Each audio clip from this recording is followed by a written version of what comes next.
Bienvenue, aujourd'hui on se lance dans une exploration un peu particulière des premières pages de L'Alchimiste de Paulo Coelho. Oui, on a quelques extraits clés, l'avant-propos de Coelho lui-même, le prologue assez énigmatique, et puis les tout premiers pas de Santiago. Exactement, et notre objectif c'est de regarder de plus près comment les thèmes majeurs sont introduits. On pense bien sûr à la légende personnelle, mais aussi aux signes, aux rêves. Aux premiers obstacles, et même, ce qui est fascinant, au parcours du livre lui-même pour atteindre le succès qu'on connaît. C'est presque une histoire dans l'histoire. Ah, mais c'est une excellente idée de commencer par là, par le parcours du livre. Parce que Coelho, dans son avant-propos, il raconte un début difficile, hein. Ah oui, très difficile. Les ventes étaient quasi nulles au Brésil au début. Son premier éditeur l'a même laissé tomber. Franchement, il aurait pu abandonner. Et c'est fou comme ça résonne avec le message du livre, cette idée de persévérance.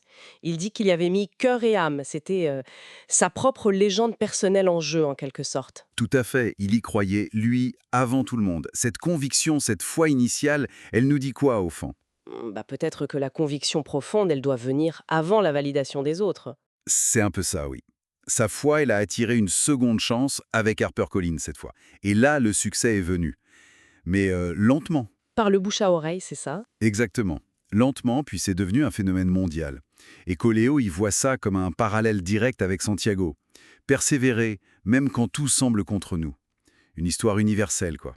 Et cette idée de regarder les choses différemment, elle est là dès le prologue, avec cette histoire de Narcisse revisité. Ah oui, le lac qui pleure, Narcisse? Pas pour sa beauté à lui, Narcisse, mais parce que le lac voyait sa propre beauté dans les yeux de Narcisse. C'est Hmm. c'est une drôle de façon de commencer, non? C'est très malin en fait. Ça nous introduit d'emblée à cette idée que la valeur, la beauté, ça se trouve souvent dans la relation, dans le reflet, pas juste dans l'objet lui-même.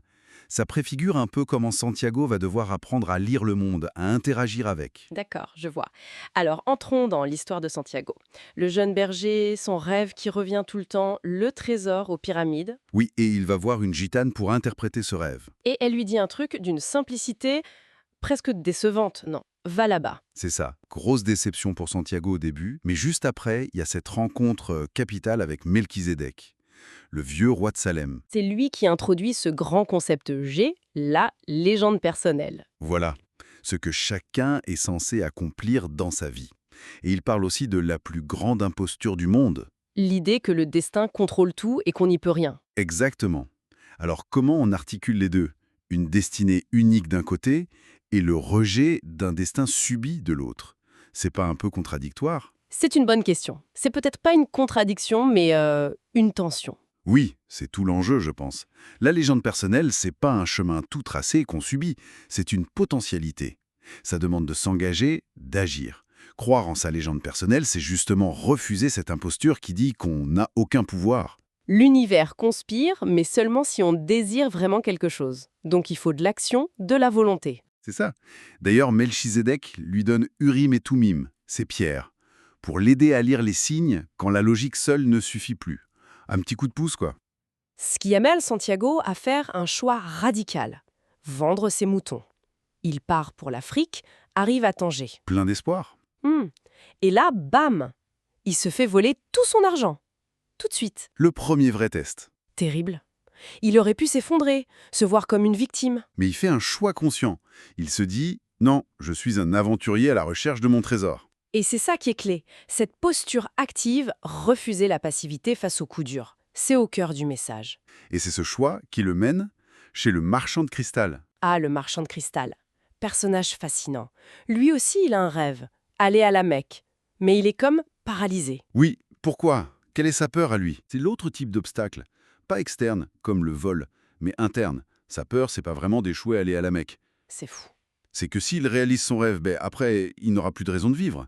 C'est la peur du vide après le succès, ou la peur de changer, peut-être. C'est terrible comme idée. S'empêcher de vivre son rêve par peur de ce qu'il y a après. C'est une forme d'autosabotage, oui. Et c'est là aussi qu'intervient le fameux Maktoub. C'est écrit. Alors là, on pourrait penser que c'est du fatalisme pur et dur, hein. Ça contredit pas un peu l'idée d'agir? Moins du fatalisme passif que, disons, une reconnaissance que les choses arrivent, qu'elles font partie d'un flux, surtout quand on suit sa quête.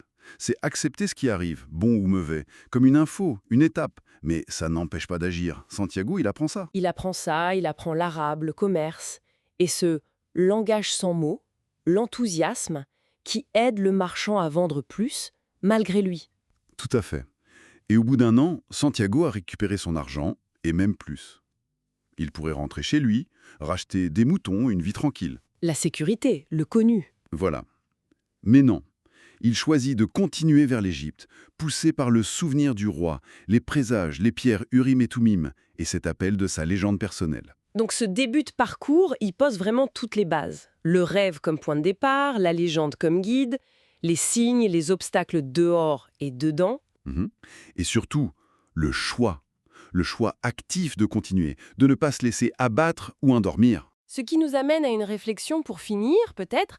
Le livre nous montre Santiago face à des épreuves très concrètes, externes, comme le vol. Mais il y a aussi le marchand de cristal, lui, qui est bloqué par ses propres peurs. Alors, la question qu'on pourrait se poser, c'est la plus grande barrière à nos rêves, c'est quoi au juste? Est-ce que ce sont les difficultés bien réelles que le monde met sur notre route? Ou est-ce que ce sont plutôt nos propres résistances intérieures?